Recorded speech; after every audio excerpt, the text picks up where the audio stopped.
இந்த தம்பி வந்து எனக்கு தெரிஞ்சு நல்ல வேலைக்கு போயிட்டு இருந்தான். இப்ப இதுலயுமே நல்லா பண்ணிக்கிட்டு இருக்கான். இந்த மாதிரிலாம் பண்ணனால யார் பொண்ணு தருவா? இந்த மாதிரிலாம் பண்ணிக்கிட்டு இருக்கானே. இன்னும் சொல்லணும்னா அதிகப்படியா போய் இந்த தம்பி வந்து மனநலம் பாதிக்கப்பட்ட மாதிரி பண்றானே. ஏன் இப்படிலாம் பண்றான்? அப்படிலாம் எழுதுறாங்கல்ல. அவங்களுக்கு நீங்க அஜித் குமார் என்ன சொல்றீங்க அவங்களுக்கு? அஜித் குமார் என்ன சொல்றேன், என்னை எப்படி வேண்டாலும் நினைச்சுக்கோங்க. என்னைய பிடிச்சவங்களுக்கு அவங்களுக்கு தெரிஞ்சா போதும். மற்றவங்களுக்கு பிடிக்குதோ பிடிக்கலையோ, என்னைய பிடிச்சவங்களுக்கு நான் லூஸா இருக்கணும், எதா இருக்கணும். அதை வந்து என்னைய பிடிச்சிருக்கவங்க என்னைட்ட அன்பா பழகுறவங்களுக்கு தான் என்னைய பத்தி அருமை தெரியும். இவ்வளவு பேர் பாராட்டுறோம். நான்லாம் சென்னையில இருந்து வந்து நிறைய விஷயங்கள் தெரிஞ்சுக்கிறேன். ஆமா. அங்கேயும் நிறைய பேர் உங்களை பாராட்டி இருப்பாங்க. மறக்க முடியாத ஒரு பாராட்டு இங்க இருந்து வந்திருக்கு. இவர் எனக்கு பாராட்டி இருக்காருண்ணே, ரொம்ப சந்தோஷமா இருக்கு, அவங்க வரைக்கும் பார்த்திருக்காங்க அப்படின்னு. அந்த மாதிரி ஏதாவது விஷயங்கள் இருக்கா? யாரெல்லாம் பார்த்திருக்காங்க? இல்லண்ணே, அந்த மாதிரி எல்லாம் இல்ல. நம்மளை பாக்குறவங்க எல்லாருமே பெரிய ஆளுலாம் தான் இருப்பாங்க.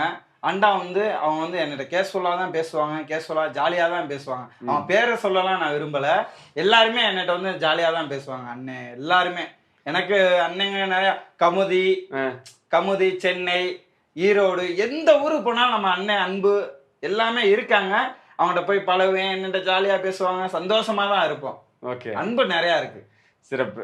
எவ்வளவு இந்த வருமானம்னு ஒண்ணு இருக்குல்ல, இவர் பாரு பாண்டா வந்து வீடியோ போட்டு நிறைய சம்பாதிச்சாங்க அப்படின்னு நினைப்பாங்க. அது நினைப்பாங்க, அப்படியெல்லாம் இல்லைண்ணே. இப்போ போறேன்னா ஒரு கடைக்கு போறேன்னா இப்ப நீங்க கூப்பிடுறீங்கன்னா நீங்க பார்த்து செலவுக்கு கொடுக்கறத வாங்கிட்டு வந்துருவேன். மத்தபடி கூட வராப்ல நண்பரு அவங்களுக்கு என்னமாச்சும் வாங்கி கொடுப்பேன். சாப்பிட என்னமாச்சும் வந்து என்னோட கூட வந்து உதவி பண்ற நண்பர்களும் பண்ணுவேன். மத்தபடி வீட்டுக்கெல்லாம் இன்ன வரைக்கும் கொடுக்க மாட்டேன் தெரியுமா.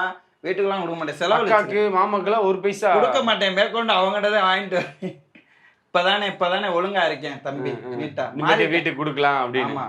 நாளைக்கே கல்யாணம் ஆச்சுன்னா கையில காசு வேணும்ல. ஆமாண்ணே, அதுதானே வீட்டுல ரொம்ப போராடிக்கிட்டு இருக்காங்க. இப்பெல்லாம் காலையில கழுவி ஊத்துறாங்க போடாம. அப்படி எவ்வளவு பேசினாலும் நம்மளை விட்டு கொடுக்க மாட்டாங்க வீட்டுல. இல்ல சொல்றாங்களே, அதனால உங்கள்கிட்ட கேஷுவலா சொல்றேன் தம்பி, இதெல்லாம் நடக்குதுன்னு, இதுதானே உண்மை அப்படின்னு சொல்றேன். மத்தபடி பாண்டாக்கு எந்த மாதிரி பொண்ணு வேணும் அப்போ?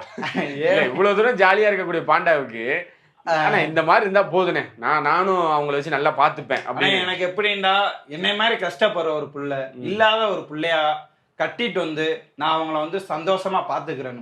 இது வேணும் அது வேணும் அதெல்லாம் எனக்கு வேணாம்னே.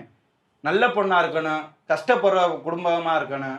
அந்த குடும்பத்துல இருந்து அவங்கள கொண்டு வந்து நல்ல மகாராணி மாதிரி பாத்துக்கிறேன்னு, அந்த மாதிரி பொண்ணு தானே நான் எதிர்பார்க்கிறேன். ஓப்பனா சொல்றேன்னு, நீங்க என்ன நினைச்சாலும் நினைச்சுக்கங்க. கஷ்டப்படுற பிள்ளைய, ஏழை பிள்ளைய, என்னை மாதிரி அம்மா அப்பா இல்லாத பிள்ளைகளோட கல்யாணம் பண்ணிட்டு வந்து கூட்டிட்டு வந்து நான் சந்தோஷமா பாத்துக்கிறேன்னு, அப்படி ஒரு பொண்ணு இருந்தா மட்டும்தானே நான் கல்யாணம் பண்ணுவேன்.